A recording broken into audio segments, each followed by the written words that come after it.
چې هر مین ورپکې ځان وګوري داسې شعرونه د غزل کې وې د مینې راز خلک په زړه کې ساتي ای لیوني اتا مې خپل کې وې او د مینې راز خلک په زړه کې ساتي ای لیوني اتا مې خپل کې وې او موږ مغروره کپرۍ ټیټې کړې یو طالب جان نن په کابل کې وې و نقیب صاحب توجه وای سمې خور نه دی چې کړنګ ته پاتې کېږي سمې خور نه دی چې کړنګ ته پاتې کېږي لیونی نه دی چې جنګ ته پاتې کېږي او دا رښتیا دی دا رښتیا ده چې دنیا ده په ګردش کې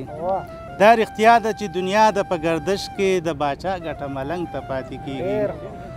او د بابا بچي یو بل سره په جنګ دي د بابا بچي یو بل سره په جنګ دي د خوشحال ګټه رنګ ته پاتې کېږي او ملالۍ د ازادۍ بیرغ راواخله ملالۍ د ازادۍ بیرغ راواخله نور دا جنګ د پیغلو ننګ ته پاتې کېږي او اتفاق او امن وغواړه سیاپا اتفاق او امن وغواړه سیاپا دا ښایسته وطن بدرنګ ته پاتې کېږي سامحني باس يا عمي كفي